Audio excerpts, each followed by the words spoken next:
ರಾಜ್ಯಾದ್ಯಂತ ನಮ್ಮ ವಾಟಾಳ್ ನಾಗರಾಜ್ ಅವರು ಕರ್ನಾಟಕ ಬಂದ್ ಎಂದು ಕರೆದಿದ್ದಾರೆ. ಇವತ್ತು ಸ್ವಾಭಿಮಾನಿ ಕರ್ನಾಟಕ ರಕ್ಷಣಾ ವೇದಿಕೆಯ ನೇತೃತ್ವದಲ್ಲಿ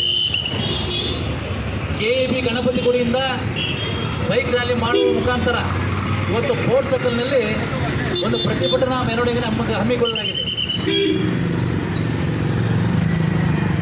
ಈ ಹಿಂದೆ ಸಾಕಷ್ಟು ಹೋರಾಟಗಳು ಕಾವೇರಿ ನೀರಿನ ಸಂಬಂಧ ಆಗಿದೆ.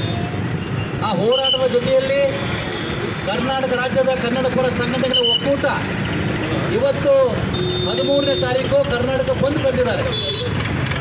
ಕನ್ನಡ ಪರ ಹೋರಾಟಗಾರರಾದಂಥ ಶ್ರೀಯುತ ವಾಟಾಳ್ ನಾಗರಾಜ್ ಅವರ ನೇತೃತ್ವದಲ್ಲಿ ನಾವು ಸ್ವಾಭಿಮಾನಿ ಕರ್ನಾಟಕ ರಕ್ಷಣಾ ವೇದಿಕೆ ಬೆಂಬಲ ನೀಡುವುದರ ಮುಖಾಂತರ ಇವತ್ತಿನ ಹೋರಾಟಕ್ಕೆ ನಾವು ಚಾಲನೆ ನೀಡಿದ್ದೇವೆ.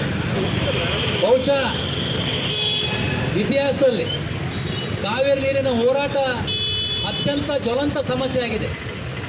ಇವತ್ತು ಕಾವೇರಿ ನದಿ ಪ್ರಾಂತ್ಯದಲ್ಲಿ ನೀರಿನ ಅಭಾವ ಇದ್ದರೂ ಬೇರೆ ಜಲಮಾರ್ಗಗಳಿಂದ ನೀರು ಬರುತ್ತಿರುವ ಹಿನ್ನೆಲೆಯಲ್ಲಿ ಆ ನೀರು ಸಂಗ್ರಹ ಆಗೋದು ಭಾಳ ಕಷ್ಟ ಆಗಿದೆ.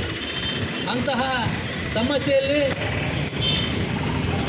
ಏನು CNW ಏನು ಅವರೊಂದು ಸಮಿತಿ ಇದೆ ಕೇಂದ್ರದಲ್ಲಿ, ನೀರಿನ ಸಮಿತಿ, ತಮಿಳುನಾಡು ಮತ್ತು ಕರ್ನಾಟಕ ಸರ್ಕಾರ, ಅವೆರಡೂ ಸಮಿತಿ ಆ ಕಾವೇರಿ ನದಿಯ ಪ್ರಾಂತ್ಯದಲ್ಲಿ ಏನು ಪರಿಶೀಲನೆ ಮಾಡ್ದೇ ಒಂದು ದಿವಸಕ್ಕೆ 2000 ಕ್ಯೂಸೆಕ್ಸ್ ನೀರು ಬಿಡಬೇಕಂತೇಳಿ ಏನು ಆಗ್ರಹಿಸಿದ್ದಾರೆ. ನಾವು ಅದನ್ನು ಸಂಪೂರ್ಣವಾಗಿ ಖಂಡಿಸಿದ್ದೇವೆ. ಇವತ್ತು ಮೈಸೂರು ಭಾಗದಲ್ಲಿರ್ತಕ್ಕಂಥವರಿಗೆ, ನಮ್ಮ ರೈತಾಪಿ ಜನರಿಗೆ ಕುಡಿಯಲು ನೀರು ಅಭಾವ ಇದೆ, ದನಕರುಗಳಿಗೆ ಕುಡಿಯಲು ನೀರಿನ ಅಭಾವ ಇದೆ. ಇಂತಹ ಒಂದು ಜ್ವಲಂತ ಸಮಸ್ಯೆ ಇರುವುದರಿಂದ ಆ ಭಾಗದ ರೈತ ಬಾಂಧವರಿಗೆ ನಾವು ಇವತ್ತು ಬೆಂಬಲವಾಗಿ ನಿಂತಿದ್ದೇವೆ. ಈ ಭಾಗದಲ್ಲಿರ್ತಕ್ಕಂಥ ಅನೇಕ ನೀರಾವರಿ ಪ್ರದೇಶಗಳಲ್ಲಿ ಕೂಡ ಮಳೆ ಬರದ ಕಾರಣ ಬರಗಾಲ ಪರಿಸ್ಥಿತಿ ಬಂದಿದೆ. ಅಂತಹ ಸಮಸ್ಯೆ ಇದ್ದರೂ ಕರ್ನಾಟಕ ಸರ್ಕಾರ ಬರಗಾಲ ಅಂತ ಘೋಷಣೆ ಮಾಡಬೇಕು.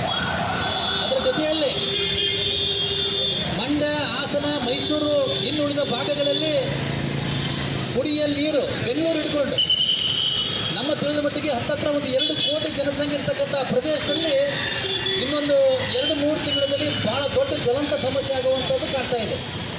ಅಂತಹ ಸಮಸ್ಯೆಯಲ್ಲಿ ಕೂಡ ಕೇಂದ್ರ ಸಮಿತಿ ಇರ್ತಕ್ಕಂಥ ನೀರಾವರಿ ಸಮಿತಿ ಇವರು ಒಂದು ದಿನಕ್ಕೆ 2,500 ಕ್ಯೂಸೆಕ್ಸ್ ನೀರು ಬಿಡ್ರಿ ಅಂತೇಳಿ ಒತ್ತಡವನ್ನು ಹೇಳ್ತಾ ಇದ್ದಾರೆ. ಮಾನ್ಯ DK ಶಿವಕುಮಾರ್ ಸಾಹೇಬರು ಮತ್ತು ಕರ್ನಾಟಕ ರಾಜ್ಯದ ಮುಖ್ಯಮಂತ್ರಿಗಳು ಇವತ್ತು ವಿಧಾನಸಭಾ ಮಂಡಲ ನಡೀತಾ ಇದೆ. ವಿಧಾನಸೌಧದಲ್ಲಿ ಕುಳಿತಂಥ 224 ಶಾಸಕರು ಕೂಡ ದಯವಿಟ್ಟು ಒಕ್ಕೂರಿನಿಂದ ಏನು ನೀರು ಬಿಡುವಂಥ ಕೇಂದ್ರ ಸಮಿತಿಗೆ ತಾವು ಕೂಡ ಖಂಡನೆ ಮಾಡಬೇಕು. ವಿಧಾನಸೌಧದಲ್ಲಿ ಖಂಡನೆ ಮಾಡಿ ವಿಧಾನಸೌಧದಲ್ಲಿ ಹಿಂದೆ ಹೇಗೆ ಮಾಜಿ ಮುಖ್ಯಮಂತ್ರಿಗಳಾದಂಥ ಬಂಗಾರಪ್ಪನವರು ಯಾವ ಒಂದು ದೃಢ ನಿರ್ಧಾರ ತಗೊಂಡು ಆ ನಿರ್ಧಾರದ ಇಡೀ ಕರ್ನಾಟಕ ಸರ್ಕಾರವನ್ನೇ ಗೆಲ್ಲಿಸಿದ್ರು ಅವರು 15 ದಿವಸ. ಅಂಥ ಮಾಜಿ ಮುಖ್ಯಮಂತ್ರಿಗಳ ಶಿಷ್ಯರು DK ಶಿವಕುಮಾರ್ ಸಾಹೇಬರು ತಾವು ಕೂಡ ಎದೆಗಾರಿಕೆಯನ್ನು ತೋರಿಸ್ಬೇಕಾಗತ್ತೆ ಈ ಸಮಸ್ಯೆಯಲ್ಲಿ. ಯಾಕಂದರೆ ಇದ್ರ ಹಿಂದೆ ಇರ್ತಕ್ಕಂಥ ಮಳೆಯ ಅಭಾವ ಇರ್ಬೋದು, ಈಗ ಮಳೆ ಅಭಾವ ಇರ್ಬೋದು, ಎರಡು ವ್ಯತ್ಯಾಸವನ್ನು ತುಲನೆ ಮಾಡಬೇಕು. ಕಬಿನಿ ಜಲಾಶಯದಿಂದ ಸತತವಾಗಿ ನೀರು ಒಳಹರಿವು ನಡೀತಾ ಇದೆ. ಒಳಹರಿವು ಅದು ಗೊತ್ತಾಗ್ತದೆ, ಲೆಕ್ಕಕ್ಕೆ ಸಂಬಂಧ ಇಲ್ಲ ಕಬಿನಿ ಜಲಾಶಯದಿಂದ. ಆದರೆ ಕಾವೇರಿ ನದಿ ಪ್ರಾಂತ್ಯದಿಂದ ಮಾತ್ರ ಹರಿದ್ರು ಮಾತ್ರ ಲೆಕ್ಕ ಅವರಿಗೆ. ಈ ರೀತಿ ಅನೇಕ ಜ್ವಲಂತ ಸಮಸ್ಯೆಗಳು ಇವತ್ತು ಕಾವೇರಿ ನದಿಯ ಪ್ರಾಂತ್ಯದಲ್ಲಿ ನಡೀತಾ ಇದೆ.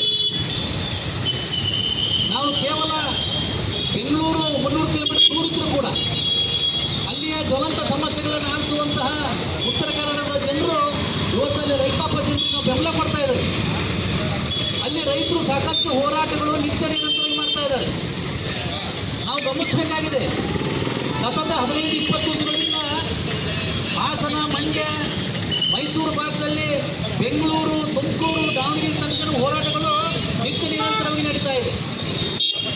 ಈ ಹೋರಾಟಗಳು ಕನ್ನಡ ಪರ ಸಂಘಟನೆ ಜೊತೆಯಲ್ಲಿ ಅನೇಕ ರೈತಾಪಿ ವರ್ಗದವರು, ಅನೇಕ ಸಂಘ ಸಂಸ್ಥೆಗಳು ಇವತ್ತು 13ನೇ ತಾರೀಕಿಗೆ ಕರ್ನಾಟಕ ಬಂದ್ಗೆ ನಾವು ಬೆಂಬಲ ವ್ಯಕ್ತಪಡಿಸಿ ಇವತ್ತು ನಗರದ ಮಧ್ಯಸ್ಥಳವಾದಂಥ ಫೋರ್ಟ್ ಸರ್ಕಲ್ನಲ್ಲಿ ಇವತ್ತು ಪ್ರತಿಭಟನೆ ಮಾಡಿ ಒಂದು ಮನವಿ ಕೂಡ ಕೊಡಬೇಕಂತ ತೀರ್ಮಾನಾಗಿದೆ.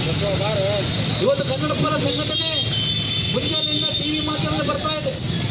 ಹಾಸನ, ಮಂಡ್ಯದಲ್ಲಿ ಸಾಕಷ್ಟು ಹೋರಾಟಗಳು ನಡೀತಾ ಇದ್ದಾವೆ. ದಾವಣಗೆರೆ, ಹುಬ್ಬಳ್ಳಿ, ಬೆಳಗಾವಿ ತನಕ ಸಾಕಷ್ಟು ಹೋರಾಟಗಳು ಮಾಡ್ತಾ ಇದ್ದಾರೆ. ಇವತ್ತು ನಾವು ಆ ರೈತರಿಗೆ ಬೆಂಬಲ ಸಲುವಾಗಿ ನಾವು ನೀವೆಲ್ಲ ಕೂಡಿ ಬೆಂಬಲ ವ್ಯಕ್ತಪಡಿಸುವಂಥ ಒಂದು ದಿವಸ ಇವತ್ತು. ಹಾಗಾಗಿ ನಮ್ಮ ರಾಜ್ಯ ವಿದ್ಯಾರ್ಥಿ ಘಟಕ ಅಧ್ಯಕ್ಷರಾದಂಥ ಸಂಜೀವ್ ಕನ್ನಿವಳ್ಳಿಯವರು ಮಾತಾಡಬೇಕಂತ ಕೇಳ್ಕೊಳ್ತಾ ಇದ್ದಾರೆ.